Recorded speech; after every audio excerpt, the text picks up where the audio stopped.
मुल्क में सियासी सूरत हाल तेजी से तब्दील हो रही है। नून लीग अपनी तंजीमें नौ कर रही है। पीपल्स पार्टी बाप पार्टी को अपने साथ मिला रही है। एमके मुख्तलिफ धरनों के इंतजाम की कोशिश कर रही है और तहरीक इंसाफ पहले से ही फौरी इंतखाबात का मुतालबा लिए सड़कों पर है और साथ ही साथ इस्टेब्लिशमेंट पर इल्ज़ाम भी लगा रही है कि वो सियासी जोड़ तोड़ में अब भी मसरूफ़ है। आज नून लीग के सदर शहबाज शरीफ ने मरियम नवाज को पार्टी की सीनियर नायब सदर और चीफ ऑर्गेनाइजर मुकर्रर कर दिया है। शहबाज शरीफ के दस्तखत से जारी करदा नोटिफिकेशन के मुताबिक पार्टी सदर ने मरियम नवाज को फौरी तौर पर पार्टी की सीनियर नायब सदर और चीफ ऑर्गेनाइजर भी मुकर्रर किया है। उन्हें पार्टी की तंजीमें नौ की जिम्मेदारी सौंपी गई है। वो हर सतह पर पार्टी को रीऑर्गेनाइज करेंगी। एक ट्वीट में शहबाज शरीफ ने लिखा है कि मैंने मरियम नवाज को नून लीग का सीनियर नायब सदर मुकर्रर कर दिया है। वो पार्टी के तंजीमी मामलात की क़यादत करने का हौसला, अज़म और तजर्बा रखती हैं। मुझे इस बात में कोई शक नहीं कि वो हमारे कायद नवाज शरीफ के विजन के साथ हमारी पार्टी के रैंक और फाइल को बहुत मौसर तरीके से मुतहर्रिक करेंगी।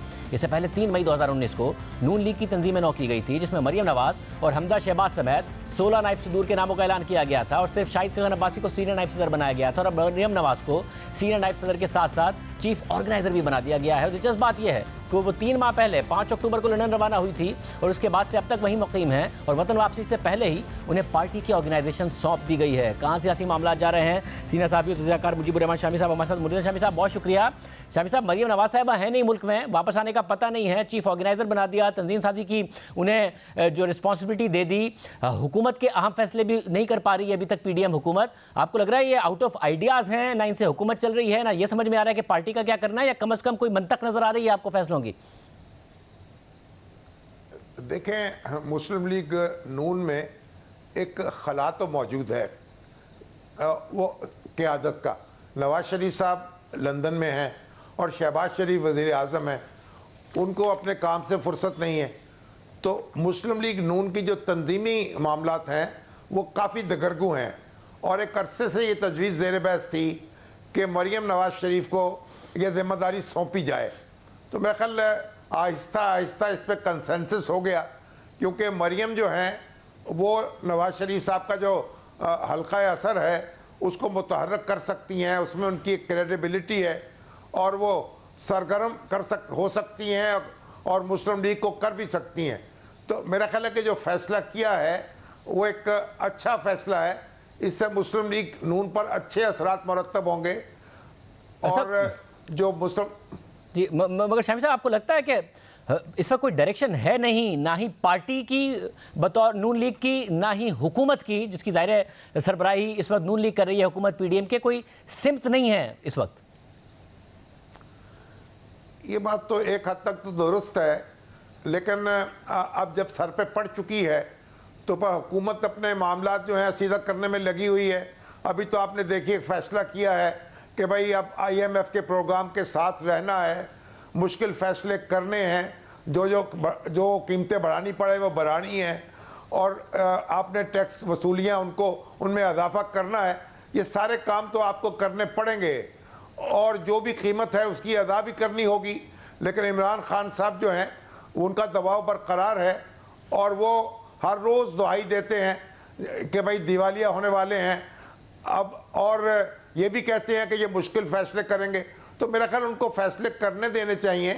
तो खान साहब के लिए अगर उनके दबाव ज़्यादा होगा तो खान साहब के काम आएगा, उनको भी इतनी बेसब्री का मुजाहरा नहीं करना चाहिए।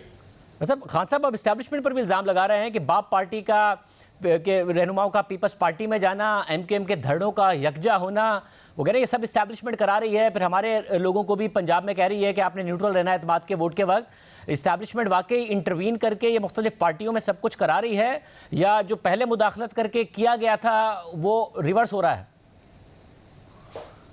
मेरा ये ख्याल है कि अभी तक तो कोई ऐसे शवाहद मिले नहीं ठोस जिससे पता लगे कि इस्टेब्लिशमेंट जो है वो उसी तरीके से किरदार अदा कर रही है जिस तरह से इमरान खान साहब के दौरे हुकूमत में कर रही थी। ज़ाहिर है उसका अगर वो सियासत में हिस्सा नहीं ले रही तो एक हुकूमत को सपोर्ट तो उससे मिल रही है। और ये जो कुछ हो रहा है मेरा ख्याल ये कोई फितरी है कि गैर फितरी बात नहीं है, क्योंकि बाप पार्टी अगर पीपल्स पार्टी की तरफ देख रही है और MQM के जो धड़े इकट्ठे हो रहे हैं क्योंकि वो सारे जो हैं ज़ख्म खुर्दा हैं, शिकस्त के ज़ख्म चाट रहे हैं, तो इकट्ठे होने के अलावा उनके पास चारा क्या है? तो मेरा ख्याल है कि इसमें कोई एस्टेब्लिशमेंट का बहुत बड़ा किरदार मुझे नज़र नहीं आता। ये तो सारे अपनी अपनी ज़रूरत के तहत मामलात रिवर्स हो रहे हैं। اور خان صاحب جو ہیں اگر وہ شواہد پیش کریں کہ کس شخص نے کس سے رابطہ کیا ہے اور کیا بات کہی ہے تو پھر اس بات پر توجہ دی جائے گی. ادروائز تو اس وقت جو موجودہ حالات ہیں مجھے ذاتی طور پر تو کوئی ایسا شخص نہیں ملا جس نے کہا ہو کہ مجھ سے رابطہ قائم کیا گیا ہے, مجھ کو کوئی دھمکایا گیا ہے یا مجھ کو کوئی پھسلانے کی کوشش کی گئی ہے.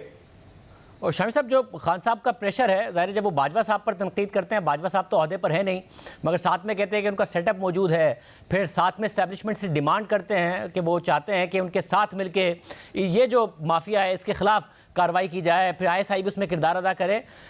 ظاہر باجوہ صاحب کا نام لے کر وہ موجودہ اسٹیبلشمنٹ پر ہی دباؤ ڈال رہے ہیں. آپ کو لگ رہا ہے کہ یہ جو کوئی نہ کوئی میتھڈ آپ کو نظر آ رہا ہے اس میں کامیابی ہوتی نظر آتی ہے انہیں؟ میرا خیال اس سے ان کی مشکلات میں اضافہ ہو رہا ہے کہ جب باجوہ صاحب کو ٹارگٹ کرتے ہیں, ان کے لیے سخت الفاظ استعمال کرتے ہیں اور اس کا ایک میسج بڑا نیگیٹو جاتا ہے, اور ان کے جو ہماری دفاعی فورسز جو ہیں ان کے اندر وہ اچھا میسج نہیں جا رہا, اور اس لیے آپ دیکھیں کہ ان کی پوزیشن جو ہے خان صاحب کی مضبوط نہیں ہو رہی.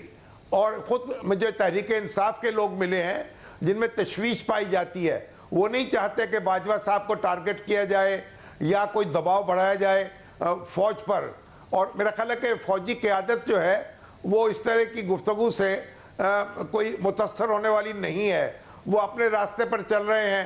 ابھی آپ دیکھیے کوئی پبلسٹی نہیں ہو رہی, کوئی تصویریں نہیں آ رہی, کوئی آپ فلمیں ریلیز نہیں ہو رہی, یعنی ایک خاموش اور چپ چاپ طریقے سے اپنا کام کیا جا رہا ہے, ایک ٹھوس طریقے سے. تو وہ اپنی رفتار سے اپنا کام جاری رکھیں گے اور خان صاحب جو ہیں ان کی مشکلات میں اضافہ ہوگا, کیونکہ ان کے خلاف جو فورسز ہیں وہ مجتمع ہوتی جائیں گی. تو ان کو بڑے سوچ سمجھ کے بات کرنی چاہیے, سوچ سمجھ کے قدم اٹھانا چاہیے. اگر وہ تیر چلاتے رہیں گے ہر طرف تو بالآخر وہ ان کی طرف واپس آ جائیں گے.